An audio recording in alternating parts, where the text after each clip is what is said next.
Attention au départ. Et c'est parti. C'est parti pour le prix de la reprise. Avec un cheval Ecozen qui se place en tête. Ecozen devant Émile Dejal. Suivi de Folie de Bourgogne.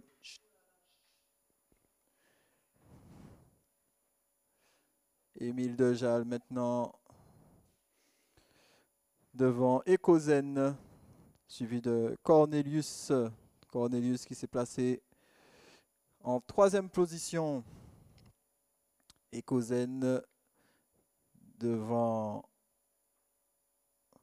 Émile Dejal, Cornelius. Ensuite, nous avons le numéro 6, Dalchim du Noyer, qui s'est placé en quatrième position. Nous rappelons qu'ils sont partis pour un parcours de 3800 mètres. Ecozen, 3 longueurs d'avance sur Émile Dejal.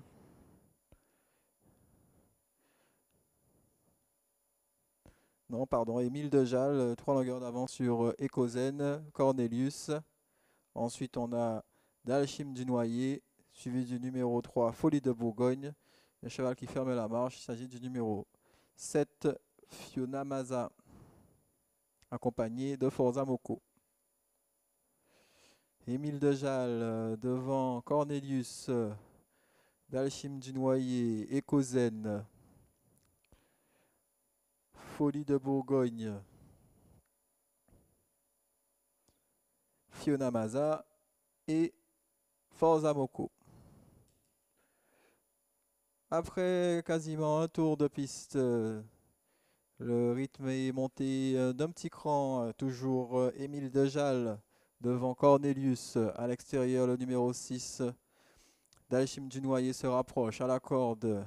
Ecozen reste au contact et a dans son sillage le numéro 7, Fiona Maza. À l'extérieur, on retrouve également Folie de Bourgogne et Forza Moko.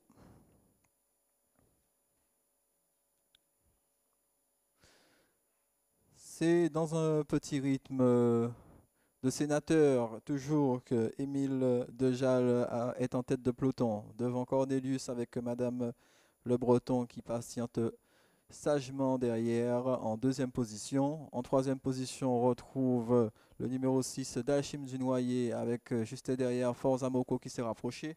Le numéro 3, Folie de Bourgogne, fait mouvement, accompagné du numéro 7, Fiona Maza, et le numéro 2, Ecozen, qui perd quelques longueurs.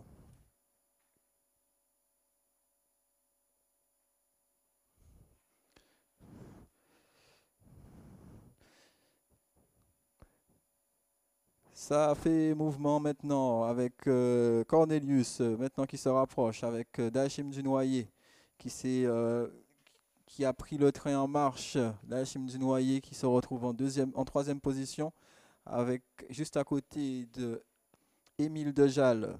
Plus qu'un tour de piste à parcourir maintenant. Cornelius qui a pris la tête des opérations. Cornelius, Dalchim du Noyer, Forza Moko qui se rapproche. Au passage au niveau du poteau, c'est toujours Cornelius qui est en tête devant Dalchim du Noyer. On a le numéro 3 également, Folie de Bourgogne qui se rapproche. Devant les tribunes, il rentre dans l'avant-dernier virage. C'est toujours Cornelius qui a une courte tête d'avance sur Dalchim du Noyer. Cornelius, Dalchim du Noyer, Forza Moko, on a également Fiona Maza et Émile Dejal qui perd quelques longueurs maintenant. La lutte va se situer entre ces 4 chevaux, en la personne de Forza Moko maintenant qui se place en tête de peloton. On a également le numéro 6, Dalchim du Noyer. À la corde, on a Cornelius avec Madame Le Breton qui le tient sagement. On a également en embuscade le numéro 7, en la personne de Fiona Maza. Ils vont bientôt rentrer dans le dernier virage. Forza Moko a pris une courte encolure d'avance sur Cornelius qui se bat. Cornelius reste au contact. Et maintenant une attaque du numéro 7, Fiona Maza. Fiona Maza qui attaque à l'extérieur. Forza Moko qui résiste. À la corde, Cornelius n'est pas en reste. Ils sont maintenant dans le dernier virage. Ils vont bientôt rentrer dans la dernière ligne droite. 3 chevaux sont aux prises. Le numéro 4, Cornelius, à la corde. À l'extérieur, le numéro 7, Fiona Maza. La lutte est entre ces deux chevaux, notamment, il s'agit du numéro 4, Cornelius. À l'extérieur, on a le cheval numéro 7, Fiona Maza. Dernière ligne droite. À l'extérieur, Fiona Maza, à la corde, Cornelius, Fiona Maza qui a toujours la tête, qui a toujours maintenant une longueur d'avance, Fiona Maza qui s'envole, Fiona Maza qui s'en va, Fiona Maza qui s'ajuste cette 7e et dernière course, le prix de la reprise, devant Cornelius, Dachim du Noyer et Forza Moko.